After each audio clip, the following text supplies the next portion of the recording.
네, 오늘은 신명기 34장 9절에서 17절 말씀으로 위대한 선지자라고 하는 제목으로 함께 말씀을 볼 건데요. 우리가 작년 12월부터 해서 지금 신명기 말씀을 함께 보았습니다. 이제 오늘 그 마지막 시간입니다. 모세는 120세를 일기로 세상을 떠나게 되어집니다. 여러분, 성경과 역사는 그에 대한 평가를 이렇게 내리고 있습니다. 여호와를 대면했던 사람, 가장 뛰어난 예언자, 애굽의 바로왕 앞에서 큰 권능과 또 두려움 없이 또 섰던 그런 사람으로 말입니다. 사람들은 그의 죽음 앞에서 30일 동안 애곡을 했지요. 여러분, 시작보다 마지막이 올라갈 때보다 내려올 때가 더 중요하다라고 하는 얘기가 있습니다. 모세는 80세의 늦은 나이에 이 소명을 받았지만요, 최선을 다해서 하나님 말씀 들고 민족을 섬겼고 하나님이 주신 비전에 헌신하는 삶을 살았다라고 하는 것입니다. 그리고 이제 여호수아라고 하는 탁월한 후계자를 세워서 비전을 물려주게 되어집니다. 여러분, 9절 말씀을 보게 되어지면 모세의 안수를 받은 여호수아에게 지혜의 영이 충만하니 이스라엘 자손이 여호와께서 모세에게 명령하신 대로 여호수아의 말을 순종하였더라라고 기록하고 있습니다. 여러분, 이것은 이스라엘의 지도권이 모세에게서 이제 여호수아에게로 전수되었다라고 하는 것을 보여주고 있는데요. 근데 여기서 주목할 것은 이 백성들이 여호수아의 말에 순종한 근거가 이 여호수아가 지혜의 신으로 충만한 데 있다라고 하는 것입니다. 여러분, 이것은 하나님께서 이스라엘의 새로운 지도자 여호수아에게 권위를 부여하셨다라고 하는 의미가 되어지는데요. 여러분, 이처럼 하나님께서는 부르심을 받은 당신의 종들에게 권위를 부여하셔서 당신에게 맡기신 사명을 감당할 수 있도록 하신다는 것입니다. 우리는 권위라고 모두가 같은 것이 아니라고 하는 것을 알아야 됩니다. 여러분, 권위는 스스로 세우는 권위가 있죠. 또 사람들이 부여하는 권위가 있습니다. 그런가 하면 하나님께서 세워주시는 권위도 있습니다. 여러분, 하나님의 종들의 이 권위가 바로 하나님이 주신 것이고요. 이 권위 앞에서는 마귀도 감히 맞서지 못합니다. 야고보서 4장 7절 말씀에 보니까 그런즉 너희는 하나님께 복종할지어다 마귀를 대적하라 그리하면 너희를 피하리라 이렇게 말씀하셨거든요. 마귀는 사람이 스스로 세운 권위나 사람이 부여한 권위 따위는 전혀 두려워하지 않지만 하나님이 부여하신 권위는 두려워하게 되어져 있습니다. 그러므로 하나님의 일을 하는 사람들은 자신의 보잘것없는 인간적인 이력 때문에 하나님의 일을 감당하는데 주저해서는 안 되는 거예요. 인간적인 이력으로 본다고 한다면 여러분 보세요. 예수님이 학교 다니신 적이 있습니까? 학위가 있으셨던가요? 베드로는 또 어떻습니까? 그는 설교할 때 3,000명, 5,000명이 회심하고 돌아오는 역사를 경험했는데요. 그가 수사학이 뛰어났습니까? 응변력이 대단해서였습니까? 여러분, 평범한 일개의 어부였고요. 학벌도 배경도 없었습니다. 그러나 그에게 하나님이 부여하신 권위가 있었다라고 하는 거예요.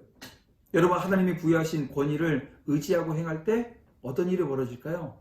위대한 역사의 주인공이 되어줄 수 있다라고 하는 것을 오늘 우리는 기억해야 합니다. 여러분, 모세가 이 80세의 나이에 부름을 받고 120세까지 사명을 감당했습니다. 이제 그 권위가 여호수아에게 이양되어지고 있어요. 지혜의 영이 충만합니다. 백성들이 그의 말에 순종할 것입니다. 사람들은 모세를 따랐던 것처럼 여호수아를 따라 가나안 정복이라고 하는 꿈을 향해 나아가게 되는 것입니다. 하나님께서는 오늘도 당신의 일을 위해서 부르신 모든 종들에게 이와 같은 권위를 부여하신다는 것을 여러분 믿으시길 바랍니다. 그래서 하나님의 일을 위해서 부름받는 성도들은 어떻게 해요? 담대해야 되는 거예요. 담대함으로 하나님의 일을 감당하고 하나님의 놀라운 역사를 경험할 수 있어야 하는 것입니다. 자, 오늘 본문 10절을 보세요. 10절을 보게 되면 모세 이후에 이스라엘에 그와 같은 위대한 선지자가 일어나지 못하였다고 기록하고 있잖아요. 여러분, 모세는 우리가 아는 바처럼 탁월한 지도력을 갖춘 출애굽 지도자였을 뿐만이 아니라 좀 전에도 말씀드렸지만 하나님과 얼굴을 맞대고 말했던 정말 특별한 인물이었습니다. 성경에서 우리가 만나게 되는 모세 이후의 인물들 중에 어느 누구도 하나님께서 대면하시고 또 아시던 사람은 없습니다. 하나님께서 마주 대하고 대화를 나누셨다라고 하는 말이 가지고 있는 의미가 여러분 무엇이겠습니까? 우리가 어떤 사람과 마주 앉아서 정말 정다운 대화를 나눌 때 두 사람 사이에 표현할 수 없는 친밀하다라고 하는 그 친밀감이라고 하는 것이 있다고 우리가 이야기하잖아요. 얼굴을 맞대고 대화를 나눈다라고 하는 것은 친밀감의 표시이고요. 하나님과 이 모세의 관계가 바로 이러했다라고 하는 것입니다. 오늘 우리 성도들도 하나님과 이와 같이 친밀한 관계를 유지할 수 있어야 하고요. 그렇게 사는 믿음의 종들이 바로 위대한 성도가 되어지는 것입니다. 그러면 그 비결이 무엇일까요? 다른 데 있지 않습니다. 주님의 말씀을 지키는 거예요. 여러분 요한복음 14장 23절에 뭐라고 말씀하십니까? 사람이 나를 사랑하면 내 말을 지키리니 내 아버지께서 그를 사랑하실 것이요 우리가 그에게 가서 거처를 그와 함께 하리라 이렇게 말씀해 주셨습니다. 여러분 거처를 함께 하신다라고 하는 이 말씀, 다시 말하면 동거는 마주 대하는 것 이상의 친밀감을 나타내는 표현입니다. 그래서 날마다 하나님께 대한 신앙을 고백하고 남다른 열정을 보일지라도 주님의 말씀을 지키지 않으면요 그는 하나님과 친밀하게 되지 못하는 것입니다. 여러분 유대 종교 엘리트였지만 그 실패한 그 많은 사람들, 바리새인들, 서기관들, 사두개인들 여러분 보십시오. 왜 실패했습니까? 그들은 누구보다도 열심히 있었고 경건한 모습이 그들 가운데 있었습니다. 성경에 대한 지식이요 누구보다도 많았습니다. 하지만 주님의 말씀을 따르지 않았다는 거예요. 결국 뭐라는 거예요? 위선자라는 거예요. 아는 만큼 행하지 못했다는 것입니다. 그들이 알고 행하는 그 행함에 그 정도가 너무나도 못 미쳤던 거예요. 그래서 책망을 피할 수 없었던 겁니다. 예수님께서 화 있을진저 외식하는 서기관들과 바리새인들이여 라고 하는 말씀을 하시지 않습니까?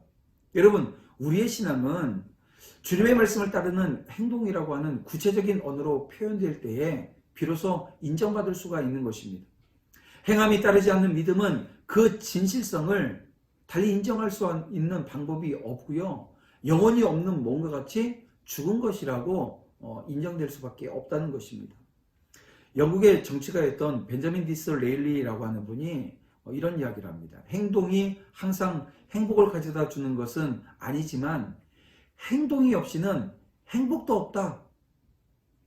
여러분 행동하는 성도의 신앙을 하나님께서 인정하시고 기뻐하셔요. 따라서 우리는 주께서 깨달아 알게 하신 그 지식으로 만족하지 말고요. 힘써서 이것을 오늘 우리의 삶 가운데 생활로 나타내는 자리로 나가야 될 줄 믿습니다. 지식에 머무르는 이 깨달음은 결국 죽은 것과 진배가 없다는 것입니다. 많은 성도들이 은혜를 받았고도 하나님과 친밀하게 되지 못하는 이유는요. 다른 데 있지 않습니다. 하나님의 말씀을 소홀히 여기는 거예요. 주님의 말씀은 무거운 것은 아니지만 믿음만 있으면 충분히 지킬 수 있지 않습니까? 사랑하는 성도 여러분, 오늘 우리는 이 세상에 대한 막중한 책임을 부여받았습니다. 하나님께서는 하나님을 대신하여 일하도록 이 세상 속에 저와 여러분들을 파송하신 겁니다. 토요일이었죠. 어제 토요일 저희는 지역을 청소를 했습니다. 청소를 거의 1시간을 했는데요. 청소를 하고 들어와서 전체를 모았더니 거의 100리터의 그 쓰레기를 주워 모았습니다. 여러분 이 일을 오늘 우리가 하는 것은 다른 데 있지 않습니다. 하나님께서 오늘 우리에게 이 세상에 파송하셨기 때문에 이 세상을 섬기는 모습, 오늘 그 섬김의 모습이 오늘 우리가 작은 모습으로 시작하는 거예요. 그냥 쓰레기 줍는 걸로 다시 시작해 보자는 거예요. 그리고 이제 다시 그 자리에서 우리는 복음을 전할 겁니다. 하나님의 말씀을 받잡고 그 말씀을 전하는 자리에 저와 여러분들이 설 겁니다. 모세가 사역을 감당할 때 그때도 그랬지만 이제 여호수아가 백성들을 이끌고 하나님의 허락하신 가나안 땅을 정복할 전쟁 가운데서도 그러했지만 지금 이 순간 저와 여러분도 여전히 주님이 주신 사명이라고 하는 것이 있다는 거예요. 여러분, 오늘 우리가 무엇으로 사명 감당하시겠습니까? 내가 가진 것으로 감당하실 수 있겠습니까? 예, 그렇게 할 수 있습니다. 그러나 그것이 없으면 하지 못한다고 할 수는 없다는 거예요. 하나님이 주신 것으로 감당할 수 있길 원해요. 내가 가진 것이 아니라 하나님이 주신 것, 이것을 통해서 하나님 앞에 쓰임받는 것입니다. 하나님은 부르실 때 부족한 부분까지도 채워주신다라고 하는 것을 여러분 기억하세요. 그래서 외형적인 조건으로 여러분 기죽는 사람들이 오늘 우리 공동체 가운데는 없었으면 좋겠습니다. 하나님의 택하심을 믿는다고 한다면 담대해야 합니다. 그러면 위대한 선지자 모세와 같이 위대한 일을 감당할 수 있는 거예요. 우리가 쓰레기 줍는 것, 이 아주 작은 것으로 시작되어졌지만 오늘 우리의 사역은 영혼을 구원하는 사역으로 이어지게 되어질 거라는 것입니다. 여러분, 마지막 날 어떤 평가를 받고 싶으신가요? 마지막 날 받는 평가가 오늘 우리의 삶에 대한 평가 아니겠습니까? 하나님은 지금도 영혼을 구할 자들, 민족과 교회를 섬길 자를 찾고 있습니다. 부름받는 사람에게 필요한 것은 다른 게 아닙니다. 순종하는 마음입니다. 온유하고 겸손한 마음으로 순종하면 하나님이 이루십니다. 때를 따라 필요한 능력과 사람도 붙여주실 거예요. 모세의 죽음이 주는 교훈에 오늘 우리가 이 아침에도 귀를 기울이고요. 다시 말씀드립니다. 신명기의 주제는 순종이었습니다. 순종하면 복을 받는 거예요. 그냥 순종하라고 해서 무턱대고 순종하는 게 아니라 하나님의 말씀에 순종하는 것입니다. 하나님은 오늘 우리에게 율례를 주셨고 법도를 주셨습니다. 하나님의 뜻을 헤아릴 수 있는 길을 주셨다는 거예요.